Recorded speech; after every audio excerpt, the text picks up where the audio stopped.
Hello student, मैं कोमल सिंह आप सबका अपने YouTube channel political science net के कैसन विनर्स में बहुत बहुत स्वागत करती हूँ। आशा करती हूँ आप सब बहुत अच्छे होंगे।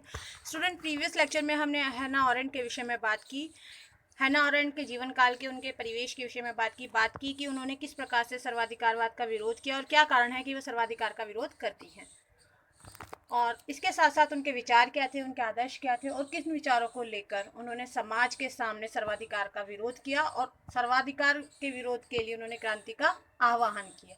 आज हम हैना अरेंट की रचनाओं के विषय में बात करेंगे कि वे कौन सी रचनाएं हैं जिनमें उनके आदर्श व विचार सम्मिलित हैं और जिनमें उन्होंने अपने प्रमुख मुद्दों को लेकर आवाज़ उठाई। तो चलिए आज हम हैना अरेंट की रचनाओं के विषय में बात करते हैं। स्टूडेंट, हैना अरेंट आधुनिक दार्शनिक के साथ साथ वे मूलतः समुदायवादी भी हैं, जिन्होंने सरकार व नागरिकों के बीच परंपरागत संबंधों को पुनः परिभाषित किया। वे पहली महिला आधुनिक राजनीतिक विचारक हैं जिन्होंने सार्वजनिक जीवन को इतना महत्व दिया। वे सर्वाधिकारवाद का पूर्ण रूप से विरोध करती हैं। यदि हम उनकी रचनाओं के विषय में बात करें तो स्टूडेंट, उनकी पहली रचना थी द ऑरिजिन्स ऑफ टोटलिटेरियनिज्म, यानी कि सर्वाधिकारवाद पर उन्होंने ये पहली रचना लिखी थी। अपनी इस रचना में उन्होंने सर्वाधिकारवाद का विरोध किया क्योंकि यह पूर्ण रूप से आतंक पर आधारित था और व्यक्ति के जीवन के सभी पक्षों पर नियंत्रण करता था, उनसे उनकी स्वतंत्रता को छीन लेता था, जिससे व्यक्ति कहती हैं कि सर्वाधिकारवाद का यदि विरोध नहीं किया जाएगा तो वह मनुष्य की पूर्ण रूप से स्वतंत्रता का हनन कर लेगा, जिसके कारण क्या होगा कि मनुष्य अपना संपूर्ण विकास नहीं कर पाएगा और वह दासता का जीवन यापन करेगा। हैना कहती हैं यदि मानव अपनी शक्ति का सामूहिक रूप से प्रयोग करे और स्वतंत्रता को बनाए रखने के लिए सार्वजनिक भागीदारी करे तो भविष्य में वह कभी भी सर्वाधिकारवाद की पुनरावृत्ति संभव नहीं होगी। यानी सर्वाधिकारवाद का यदि हम एक रूप में होकर पूर्ण रूप से विरोध कर देंगे तो जब वो खत्म हो जाएगा, तो जब हम अपनी पूर्ण शक्ति से सभी अपने सार्वजनिक रूप में भागीदारी देंगे तो सर्वाधिकारवाद कभी भी दोबारा लौटकर नहीं आएगा। इसलिए उन्होंने मानव जीवन के 3 स्रोतों एक्शन, वर्क एंड लेबर में सबसे ज़्यादा महत्व एक्शन को दिया है, क्योंकि हमारी क्रिया के अनुसार ही ये चीज़ें प्रभावित होंगी, हमारा वर्क और लेबर प्रभावित होगा। तो हमें इन तीनों को मिलाकर अपनी एक ठोस शक्ति बनानी पड़ेगी और सामूहिक रूप से भागीदारी करनी पड़ेगी ताकि सर्वाधिकारवाद पूर्ण रूप से नष्ट हो जाए। यदि हम उनकी दूसरी रचनाओं के विषय में बात करें तो दूसरी रचना उनकी थी द ह्यूमन कंडीशन, जो 1958 में उन्होंने लिखी। अपनी इस रचना में अरेंट ने कहा, आधुनिक विश्व में राजनीति को आर्थिक गतिविधियों से द्वितीयक माना जा रहा है।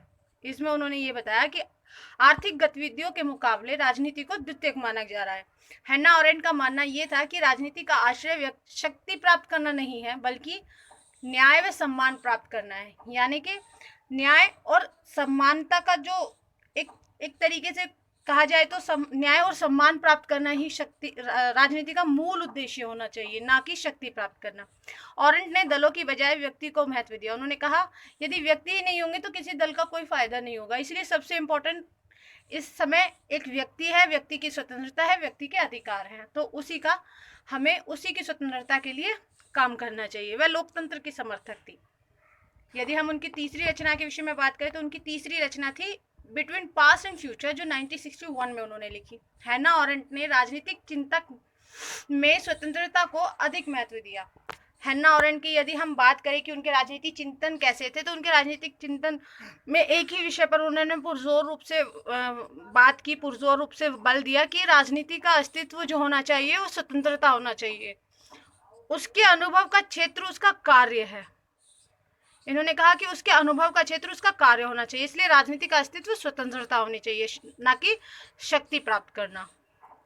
यदि हम उनकी चौथी रचना के विषय में बात करें तो उनकी चौथी रचना ऑन रेवोल्यूशन, जो उन्होंने 1963 में लिखी थी, उसमें उन्होंने कहा कि गणतांत्रिक शासन प्रणाली का उन्होंने समर्थन किया। इसके अनुसार क्रांति का मूल उद्देश्य लोगों को मुक्ति दिलाना है। तो हैना अरेंट कहती हैं कि गणतांत्रिक और लोकतांत्रिक शासन प्रणाली में ही मनुष्य को मुक्ति दिलाई जा सकती है,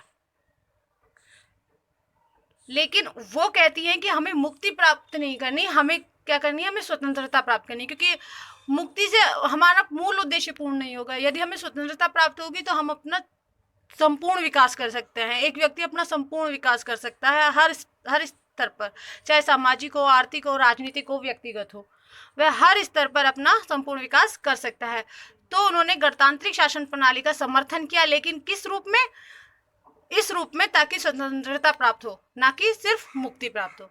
हैना अरेंट ने अमेरिकी क्रांति को स्वच्छ क्रांति यानी ग्रीन रेवोल्यूशन की संज्ञा दी।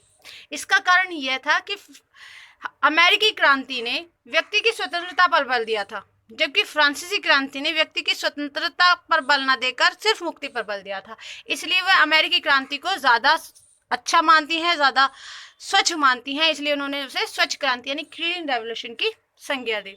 यदि हम उनकी पांचवी रचना के विषय में बात करें, जो ऑन रेवोल्यूशन 1970 में उन्होंने लिखी थी, इसमें उन्होंने सर्वाधिकारवाद के विरोध किस प्रकार की कार्रवाई की जानी चाहिए उसके विषय में बताया कि हमें हिंसक कार्यवाहियों का समर्थन करना चाहिए या अहिंसक रूप के कुछ कदम उठाने चाहिए जिससे कि व्यक्ति को स्वतंत्रता प्राप्त हो।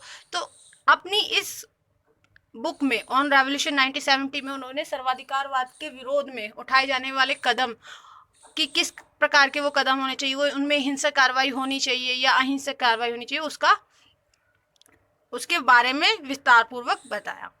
तो स्टूडेंट, आज हमने हैना अरेंट के विषय में, उनकी रचनाओं के विषय में बात की और बात की कि उनकी रचनाओं में उनके आदर्श और विचार किस प्रकार से समाहित हैं और किस प्रकार की उन्होंने रचनाएं लिखी जो समाज के लिए आज भी प्रभावशाली हैं और उस समय भी वो प्रभावशाली थी और आज भी वो उनके दिशा निर्देश आज भी आज के समाज को भी, आज की राजनीतिक समाज को सामाजिक रूप से, आर्थिक रूप से कहीं ना कहीं प्रभावित करते हैं। तो स्टूडेंट, नेक्स्ट लेक्चर में हम इनके राजनीतिक दर्शन के विषय में बात करेंगे कि इन्होंने सर्वाधिकारवाद के विरोध में किस प्रकार के कार्य किए, साथ ही साथ इनका राज्य व व्यक्ति के साथ किस प्रकार का संबंध इन्होंने बताया और इनकी आलोचना और इनके निष्कर्ष के विषय में बात करेंगे। तो स्टूडेंट, बने रहिए हमारे लेक्चर्स के साथ। हमारी चैनल को लाइक कीजिए, शेयर कीजिए एंड सब्सक्राइब कीजिए। Thank you so much.